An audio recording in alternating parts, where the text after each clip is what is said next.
keep your eye on this one. She is sharp.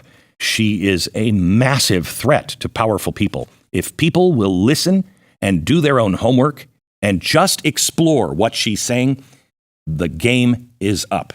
She's the kind of writer who reminds the elites that they're not actually above rules and we're not all a bunch of rubes. Please welcome Whitney Webb. Welcome. I am a huge fan of your work.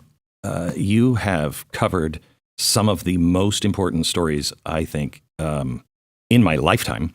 Well, thank you. And you are so clear on all of them. And most of these stories are the ones you can't get answers on. They're all the stories that the big and powerful want to hide, want you to not see what's really going on. And it's so frustrating because it's clear that these things are happening and should be discussed. We have to start with Jeffrey Epstein, because the way you have written about him, it connects to a whole world of corruption. Yeah. Is he kind of the Rosetta Stone? Yeah, I think it's sort of like a meta scandal. You're looking at someone who really had, I guess, for lack of a better metaphor, had his hands in a lot of pies, right? Yeah, right. So he was sort of at the center of a lot of scandals, but not necessarily at the top, right? I think he was more maybe middle management in a sense, but very central to a lot of these things going on, that sort of these networks in which he inhabits are involved in numerous acts of corruption simultaneously, and he is there involved in many of them, but not necessarily at the top level, right? So was he a spy? I think he definitely had intelligence connections, and there's a lot, to suggest that was the case. I think one of the most, the earliest hints we heard of that was having a Secretary of Labor, Alex Acosta, under Trump, say that one of the reasons he was pressured into giving Epstein a sweetheart deal during his first arrest in Florida was because he had been told by unspecified actors that Epstein belonged to intelligence. But that's kind of, what exactly does that mean? Was he an asset? Was he on the payroll? Which intelligence agency? Multiple intelligence agencies? Right. When you have his close association with someone like Ghislaine Maxwell in the mix, and her father had affiliations with numerous intelligence agencies, it really is an open question. Robert Maxwell was involved in many things, but he definitely played a major role in undermining U.S. national security by selling bug software to nuclear laboratories in the United States. And this was directly facilitated by well-known statesmen in U.S. history, like Henry Kissinger, for example. And a lot of the people, I think, that enabled him, at least on the U.S. side, tend to be those that favor global governance. And, they kind of don't want the U.S. to have that kind of monopoly on power. Because all of his family, they were killed in the Holocaust, right? Right. Mm-hmm. And so he's in the West, England.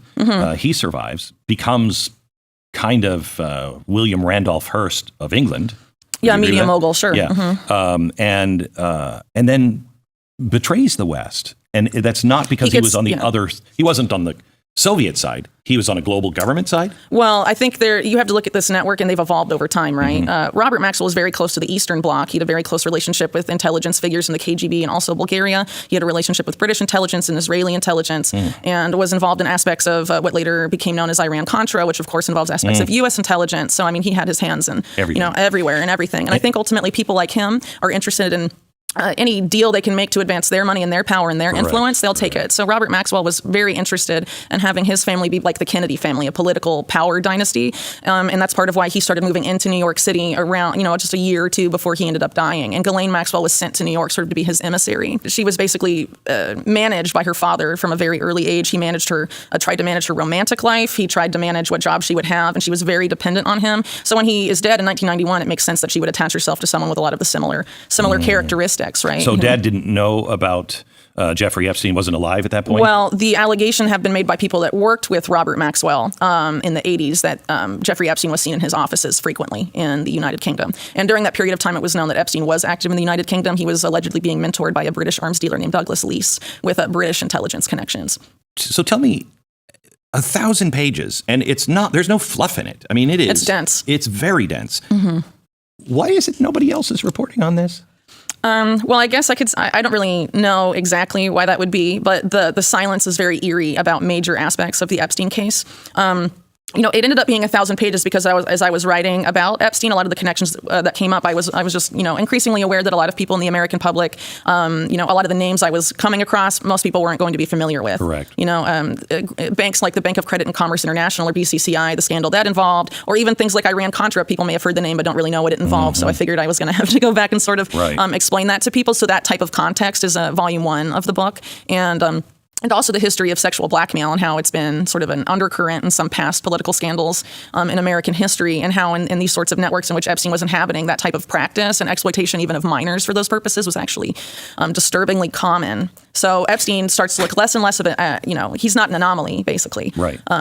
By the time you get through with volume 1. And so volume 2 is sort of my effort to, dig up as much as I could, with stuff that's publicly available, really, about Epstein, and also his greatest benefactor, Leslie Wexner, and then also, Ghislaine Maxwell. This goes to the deep state, or you call it deep politics.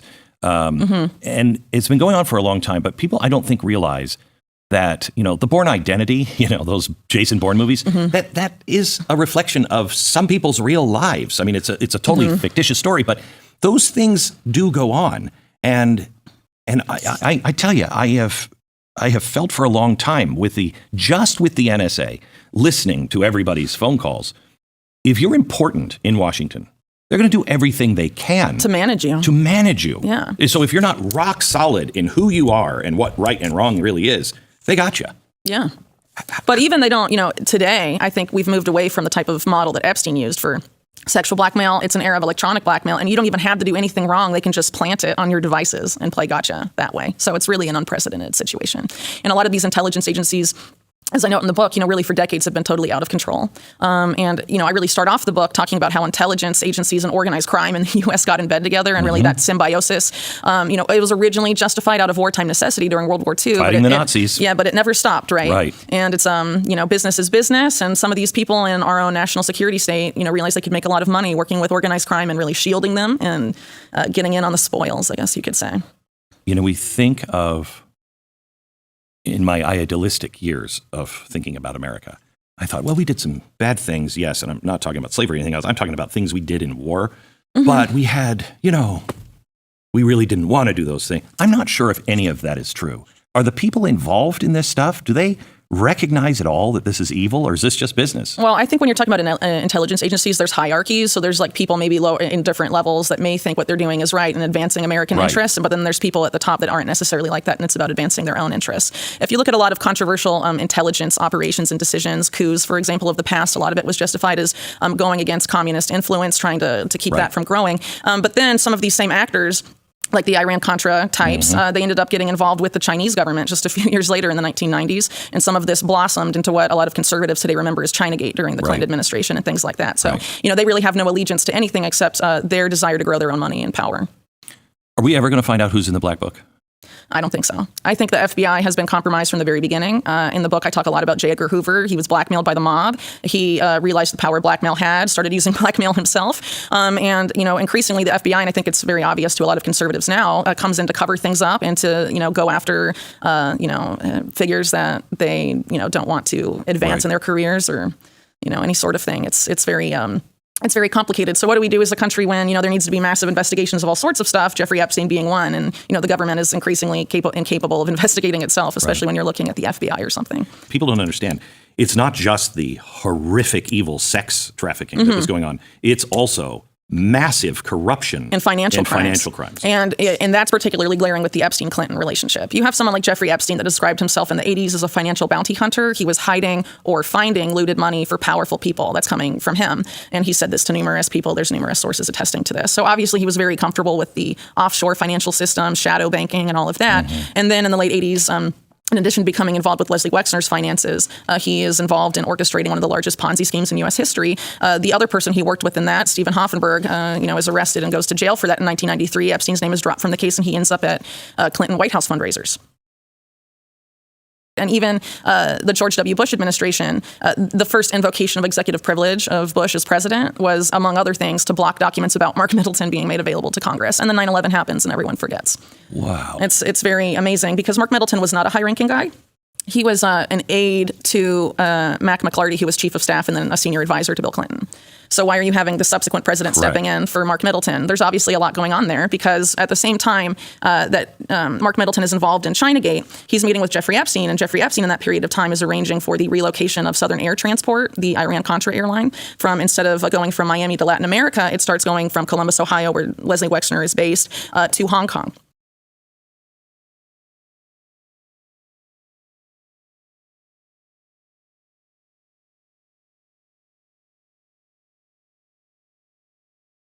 So are those events connected? I make a case for that in the book. And if true, it's very, very disconcerting because basically, to summarize Chinagate, you have a mass transfer of sensitive U.S. military technology being made to China. It's being paid for by the PLA or the Chinese military.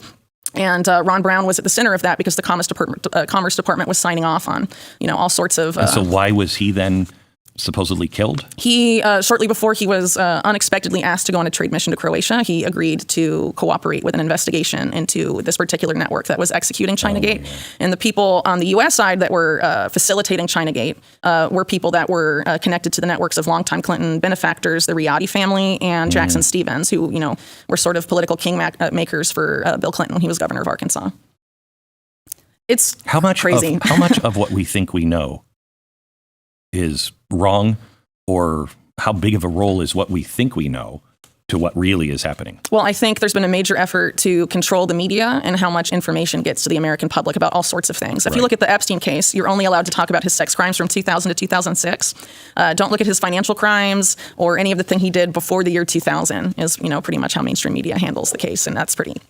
there's a lot to find if you go back farther. But at the same time, he's doing a lot of that. He's also involved in financial crimes pretty much throughout his career. I mean, that's the common thread from Epstein from the 70s until his second arrest. But they would know that if he was working as an operation, that would kind of be overlooked. I think it was known. I mean, even in January 2020, you have John McCain's wife, Cindy McCain, saying, we all knew what Epstein was doing. Right. And this is the wife of a senator with no direct connection to the Epstein scandal. So that means top people in our Congress and Senate knew what Epstein was up to, and nothing was done. There are big things on the table that no one's talking about. And we're all focused on the little stuff they've used to divide and conquer us this whole time. And big things are happening. And basically, we are being herded into a techno-feudalism, slavery. I don't know. There's a lot of different names for it going around, but it's not good. Right. And it's organized crime, running the show. At the highest levels. A lot of us are sort of fed this, when we're in school and stuff, sort of this naive, I guess you could call it a fairy tale version of history where there's no corruption, everything's fine. The mob disappeared decades ago, nothing to see here, but that's not the real history of this country. How does this involve the regular person? Why should the regular person care about this kind of corruption? In just talking about Epstein, the financial crimes, they're very significant and are just sort of a microcosm of what has basically been the looting of the American public for decades. You look at people like Catherine Austin Fitts and Mark Skidmore, who have calculated about $21 trillion of U.S. taxpayer money that's just gone missing from the House of Urban Development and the Department of Defense. Right. It's probably more than that. Where is it being... Where'd it go? Where'd it go? Yeah. Who took it? I remember. And it's still happening. And now we're having the standard of life in the U.S. being degraded. Inflation's increasing. The squeeze is on thanks to manufactured food and energy crises. And I think a lot of the stuff we're seeing being built for us, people are currently perhaps unwilling to accept. But when they're cold and hungry and desperate, you're exactly right. I think that some people will be more willing. I've been ringing this bell for almost 20 years now and saying, wake up, pay attention, look what's happening. And it just keeps getting more and more obvious, and at times there are times you're just like, how do you deal with it? Well, I'm a mother, and I just I have to keep going. I don't know. I have to keep saying something because my kids are going to live in this world, right? And there's certain things that I just find unacceptable, and I think every parent probably does at this point. So it doesn't really matter anymore. And I think also if you're looking at this from like the energetic spiritual level, it matters, we have to keep fighting because what's the alternative and what does that mean for us even after we're gone, right?